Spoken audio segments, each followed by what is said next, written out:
Jordan Bardella, bonjour. Bonjour, merci de votre invitation. Soyez le bienvenu sur Inter. Une page de l'histoire politique du pays est en train de s'écrire cette semaine avec la probable chute du gouvernement Barnier. Sous la Ve République, ce serait la première fois depuis 1962 qu'une motion de censure serait adoptée. Et on rappelle le contexte de l'époque, 62, la France en pleine crise sur fond de guerre d'Algérie et d'attentats du Petit Clamart contre le général de Gaulle. Vous assumez d'ouvrir avec les députés RN une nouvelle phase d'incertitude, de crise, voire de chaos politique en 2024 ? Bon, la question n'est pas du tout caricaturale, si vous me le permettez.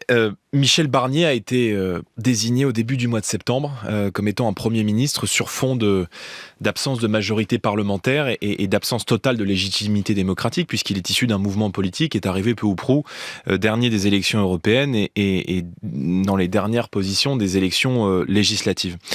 Moi, j'ai fait le choix avec le Rassemblement national de ne pas censurer a priori Michel Barnier parce qu'il fallait un Premier ministre au pays et que le pays devait avancer dans des temps qui sont des temps difficiles pour le pouvoir d'achat, la sécurité de nos compatriotes ou l'image de la France sur la scène internationale. On peut même dire que c'est un choix que vous avez validé, puisque Marine Le Pen, on se rappelle, il y a 3 mois, disait à la tribune ces mots-là: le président de la République a tenu compte des critères posés par le Rassemblement national dans son choix de Michel Barnier, après avoir retoqué plusieurs autres noms. Donc vous avez validé ce choix. Nous avons été responsables et nous avons fait le choix d'être constructifs. Nous avons indiqué très tôt à Michel Barnier quelles seraient nos lignes rouges: la défense du pouvoir d'achat, le soutien à la croissance, et notamment dans le cadre de la discussion budgétaire, la lutte contre la mauvaise dépense publique, la lutte contre les gaspillages.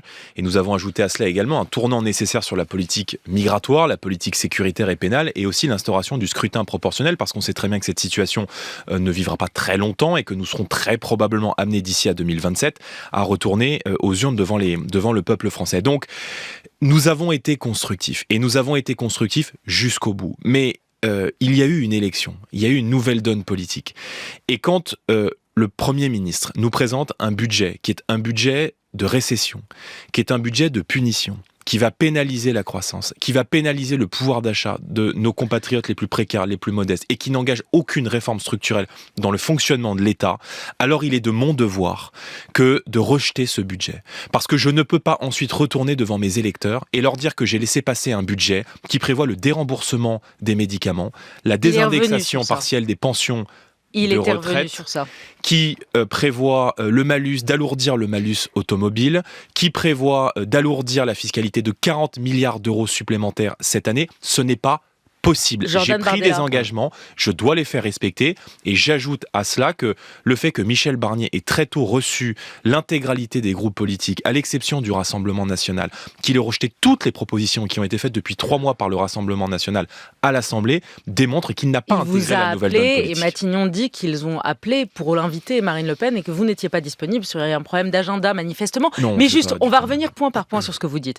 Mais quand même, Michel Barnier hier soir à la télévision veut encore croire que la motion de censure ne sera pas adoptée. Emmanuel Macron hier aussi a déclaré: je ne peux pas croire au vote d'une censure. Qu'est-ce que vous leur répondez ce matin, qui sont dans le déni, que vous la voterez tout à l'heure à 16h, cette censure? Que vous voterez les 2 textes. Cela démontre qu'ils sont totalement déconnectés de ce qui se passe dans le pays et qu'ils sont totalement sourds aux souffrances des Français. Ce budget, encore une fois, et c'est ça la question de fond qu'on doit se poser, résorbe-t-il les déficits? Résorbe-t-il la dette publique? Je pense que ce budget, c'est un budget qui est dangereux pour la croissance économique, qui est dangereux pour le pouvoir d'achat de nos compatriotes les plus précaires. Comment on peut assumer un choix budgétaire qui vise à maintenir, voire à augmenter l'aide médicale d'État, c'est-à-dire la gratuité des soins aux étrangers en situation irrégulière d'un côté, et de l'autre, accélérer les déremboursements de médicaments.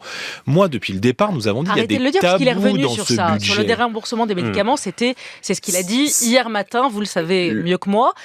Il a dit je ne ferai pas le déremboursement des médicaments. Il l'a dit. Mais il n'y a pas que cela, il y a un problème d'équilibre général dans ce budget. Donc nous sommes parfaitement disposés, vous me posez la question de l'incertitude, à accueillir un nouveau gouvernement, à être reçus très tôt par ce nouveau gouvernement, à exposer nos lignes rouges, mais ils ne peuvent pas faire comme si les 11 millions de gens qui ont voté pour nos candidats aux élections législatives, qui ont voté à plus d'un tiers pour le Rassemblement national aux élections européennes, n'existaient pas. C'est pas possible. Donc c'est fini, vous la voterez tout à l'heure. Nous voterons la motion de censure et il faut maintenant un gouvernement qui aille vers plus d'écoute, plus de considération, plus de démocratie. Et à partir du moment où un nouveau gouvernement sera nommé, eh bien la discussion budgétaire va reprendre parce qu'encore une fois, ce budget, il est dangereux pour les Français et dangereux pour mais mon Michel pays. Barnier a prévenu hier soir, et je vais le citer, il faudra que les députés qui vont voter la censure aillent s'expliquer avec les Français, que chaque député aille dire aux agriculteurs de sa région pourquoi les retraites agricoles n'augmenteront pas le 1er janvier,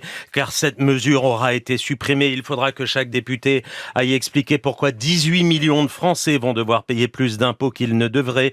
Il faudra expliquer aux infirmiers dans les hôpitaux pourquoi les crédits que j'ai prévus dans le budget pour la santé mentale, les soins palliatifs, les personnes âgées ne sont plus là, car ils auront été supprimés. Fin de citation. Vous irez les voir, ces Français, et vous assumerez devant eux, Jordan Bardella?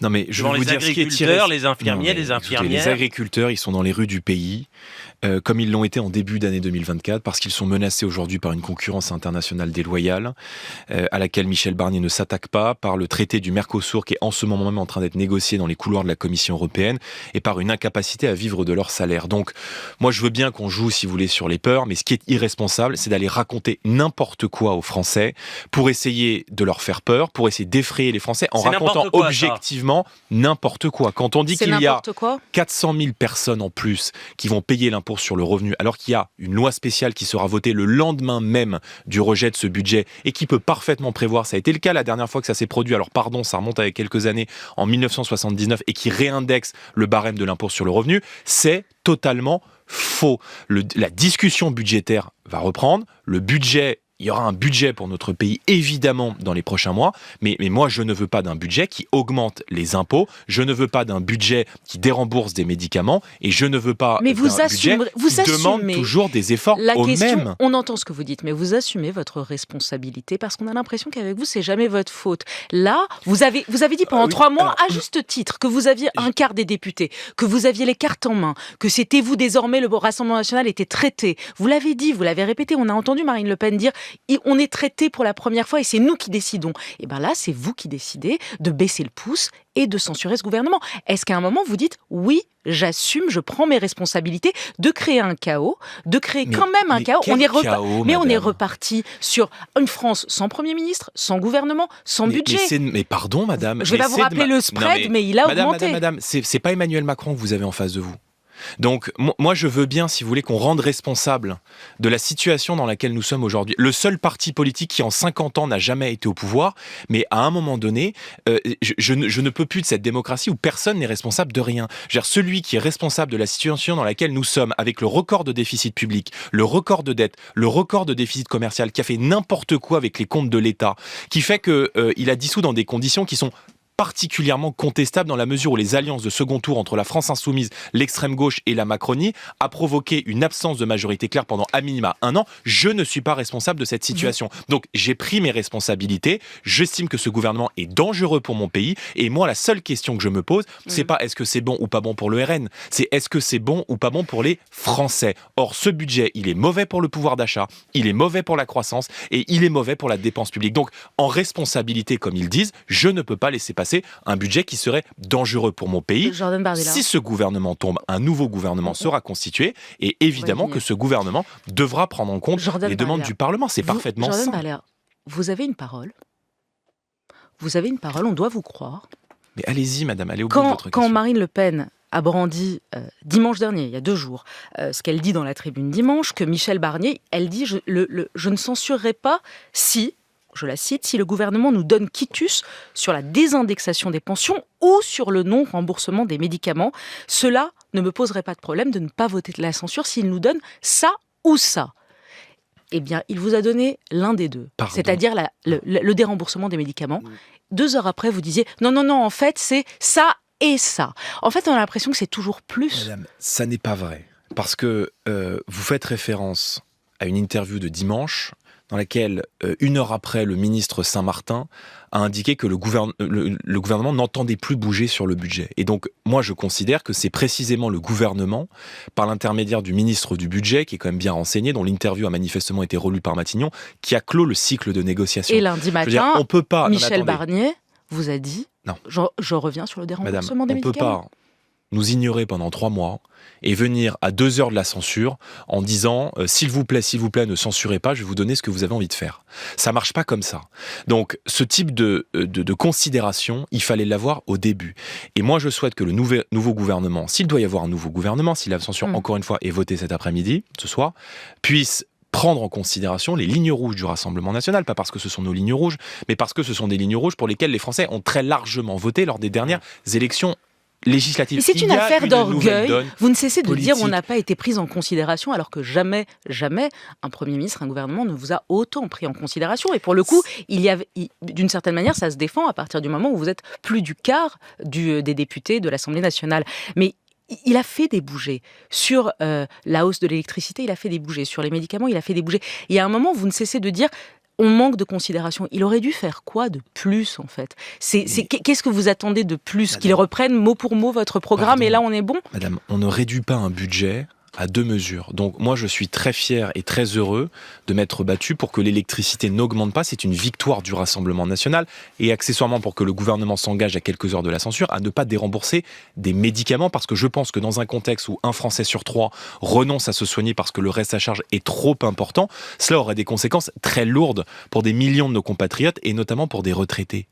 Mais c'est pas que cela. Et donc, si demain on redémarre la discussion avec un nouveau gouvernement, évidemment que ces lignes rouges et que ces quelques victoires que nous avons obtenues, elles doivent demeurer, mais à partir du moment, encore une fois, où on a le premier groupe à l'Assemblée, moi je souhaite que nos lignes rouges soient respectées, qu'elles soient entendues en intégralité, parce que Michel Barnier, encore une fois, il n'a aucune légitimité démocratique, il n'a pas de majorité parlementaire. Et je vais vous dire, le seul chantage qui a été exercé dans cette affaire, c'est le chantage de Gabriel Attal et de l'ensemble de ses amis macronistes pour faire pression sur Michel Barnier pour qu'il ne reprenne pas les demandes du Rassemblement national. C'est ça la réalité. Et qu'après avoir fait alliance au second tour avec l'extrême gauche, après avoir positionné l'extrême gauche aux portes du pouvoir il y a 3 mois, Gabriel Attal et ses amis ont fait pression sur Michel Barnier pour que l'ensemble des amendements que nous avons déposés ne soient jamais adoptés. Puisque vous parlez de l'extrême gauche, comme vous dites. En tout cas, vous allez voter donc cet après-midi un texte déposé par le NFP et qui vous attaque pourtant violemment. Michel Barnier en a parlé hier soir de ce texte qui vous incrimine. Je vais le citer, alors qu'une large majorité de nos concitoyennes et concitoyens a fait le choix du barrage à l'extrême droite lors des élections législatives, le Premier ministre a cédé à leurs plus viles obsessions avec une nouvelle loi immigration qui poursuivra la faillite morale et politique de l'année dernière. Jordan Bardella, vous assumez de voter un texte qui parle de vos viles obsessions, de votre faillite morale ? Monsieur Demorand, la motion de censure, c'est l'expression d'une défiance à l'égard du gouvernement. Le Rassemblement national a déposé sa motion de censure. Voilà. Le Nouveau Front Populaire a déposé sa motion de censure. Il se trouve que c'est celle du Nouveau Front Populaire qui a recueilli le plus de signatures, et donc par définition, c'est celle du Nouveau Front Populaire qui va être mise aux voix. En 1962, lorsqu'il y a eu la censure, vous l'avez mentionné il y a quelques instants de Pompidou, le centre et la gauche ont voté cette motion de censure ensemble. Il ne s'agissait pas d'un accord sur le fond, il ne s'agissait pas de se dire politiquement on va mener la même politique, il s'agissait de dire il y a un rejet, une motion de rejet à l'égard de défiance à l'égard du gouvernement, nous la votons en 1990. Vous avez raison, mais le texte était neutre. Les textes, madame. En général, il faut le dire aux auditeurs, les textes des motions de censure sont neutres pour avoir... Exactement, le fait de la motiver est une option en plus. Pour avoir un maximum de voix. Mais là, ce n'est pas un texte qui est neutre, c'est un texte qui est politique et qui est contre vous que vous allez voter. Mais voyez bien que notre intérêt ne nous importe pas. Ce qui nous importe, c'est l'intérêt du pays. Et donc, lorsqu'en 1990, la motion de censure contre Rocard reçoit les voix du Parti communiste et de la droite, ça ne veut pas dire que le Parti communiste et la droite vont conduire la même politique si demain ils sont, je ne sais pas, amenés à discuter d'un texte ou autre. C'est pas le sujet. Je veux dire, la motion de censure, c'est une défiance à l'égard du gouvernement. Donc, ils vont pas vous le reprocher, je voterai vos électeurs. Cette défiance. Mais nos électeurs, regardez les sondages, vous les avez vous-même. Ils vont pas vous reprocher de voter le texte des Insoumis qui vous accusent de viles obsessions. Madame, mon intérêt personnel, les mots que peuvent avoir le nouveau Front populaire à notre égard, franchement, ne nous importent pas. Ce qui compte, c'est l'intérêt du pays, c'est l'intérêt des Français. Et c'est que désormais, on intègre la nouvelle donne politique et qu'on puisse évidemment intégrer nos lignes rouges dans le cadre d'une discussion budgétaire qui va reprendre. Encore une fois, tout ça, c'est de la com. Et probablement que cette motivation, elle est faite pour nous empêcher et pour nous contraindre à ne pas voter ce texte. Mais encore une fois, nous voterons la censure, peu importe le parti politique qui en est à l'origine, parce que l'intérêt du pays et le fait d'empêcher ce budget de récession d'être adopté est pour moi un impératif au regard de la situation de millions de Français aujourd'hui dans le pays et au regard de la situation économique de la France. Alain, au Standard d'Inter, bonjour. Oui, bonjour. Je voulais un peu tirer l'oreille. Bonjour monsieur. Au Rassemblement National. Dommage, je soutiens ce parti, mais je comprends pas pourquoi aller soutenir une motion de censure qui a été posée par la gauche. On va leur faire leur travail. Et sincèrement, avoir un monsieur Barnier aujourd'hui ou demain peut-être un monsieur Cazeneuve ou monsieur Bayrou, ça me dérange beaucoup, quoi. Je veux dire, restez à votre place, attendez 2027. Monsieur Barnier, son budget n'est pas pire qu'un autre. Alain, vous êtes électeur du Rassemblement National ? Oui. Voilà. Alors, je vais vous dire, monsieur, d'abord, Jordan Bardella vous répond. Merci pour votre franchise. Moi, j'ai été, et nous avons été élus, tous, députés européens, députés cet été, en ayant pris des engagements. Oui, et l'engagement qu'on a pris, c'était pas d'attendre 2027, c'était de défendre les Français, notamment de défendre leur pouvoir d'achat.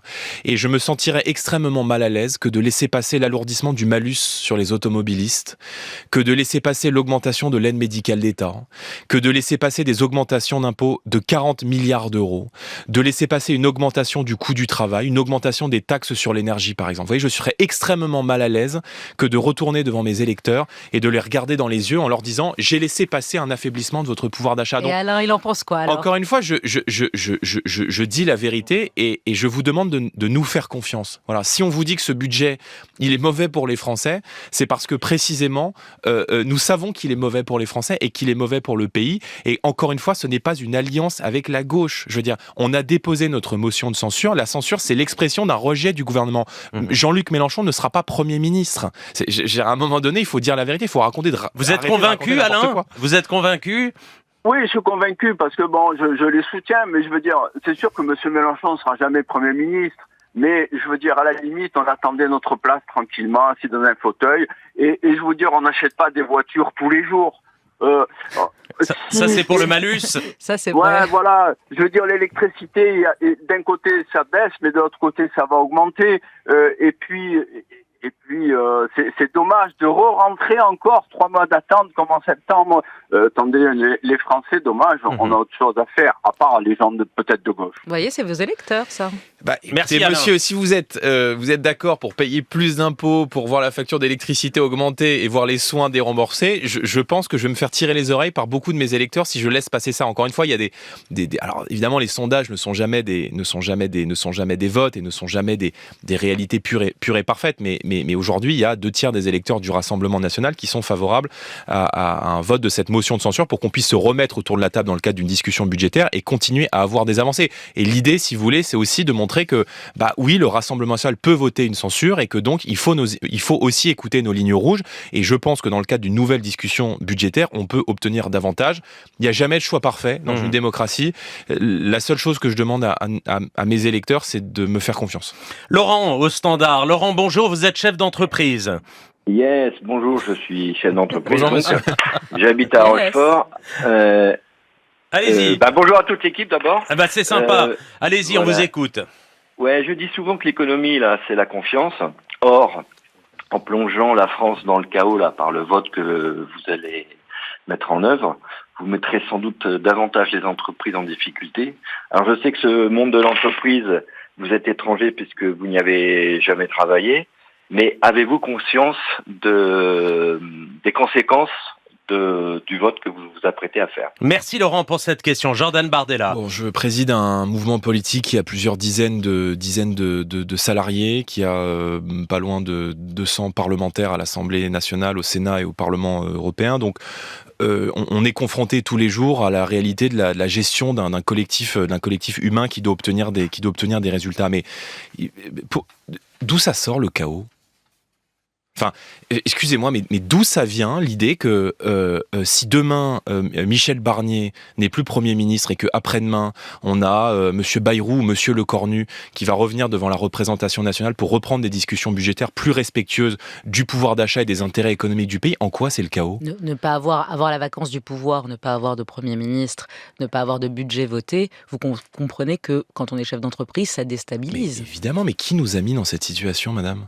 Oui, C'est moi qui ai organisé la dissolution en 15 jours, qui ai fait des accords de second tour avec le nouveau Front Populaire pour empêcher la France délibérément de voir le Rassemblement National obtenir une majorité, avoir 289 sièges et priver le pays d'une majorité. Bardella, vous avez c'est cité, aussi la conséquence des choix politiques cyniques qui ont été faits pendant le second tour et qui ont empêché le pays d'avoir une majorité. Donc moi j'essaie, si vous voulez, dans la position qui est la mienne aujourd'hui, à la tête d'un parti qui n'a aucune responsabilité dans la situation du pays, de défendre l'intérêt de mes compatriotes, leur pouvoir d'achat et aussi de nos chefs d'entreprise. Mais moi, je ne crois pas que les chefs d'entreprise soient d'accord pour une rallonge supplémentaire de la fiscalité, qu'ils soient d'accord pour une augmentation du coût du travail ou qu'ils soient d'accord pour une augmentation des taxes sur l'électricité. Les auditeurs ont entendu. Vous avez cité 2 noms ce matin, donc François Bayrou et Sébastien Lecornu. C'est les noms que vous semblent acceptables. Matin, oui, mais vous semblent acceptables ou vous allez les censurer à nouveau 2 mois après ? Non, mais ils sont acceptables à partir du moment où ils vont revenir devant nous en disant on se remet autour de la table, on rediscute du budget et on fait attention. On ne dérembourse pas les médicaments dans une période où les gens n'arrivent plus à se payer des médicaments.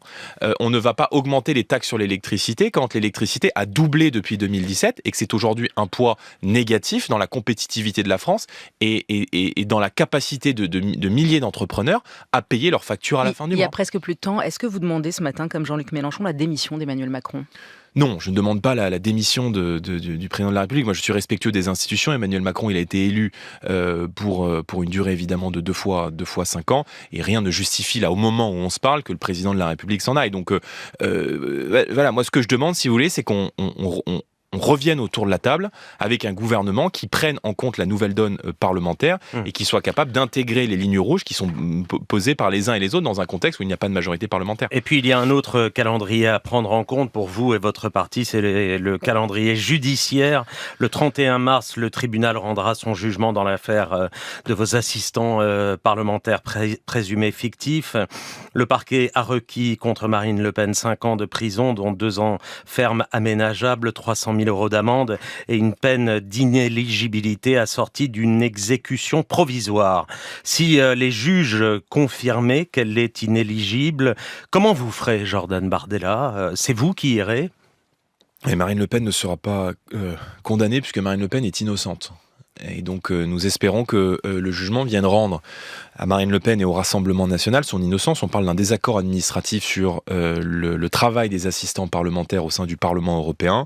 Et donc évidemment que j'ai toute confiance dans la défense qui a été faite par nos avocats. Vous cessez de dire que vous êtes un parti de gouvernement, que vous êtes prêt à gouverner. Bien sûr. Vous-même, vous avez fait campagne pour être Premier ministre. Vous êtes prêt à gouverner.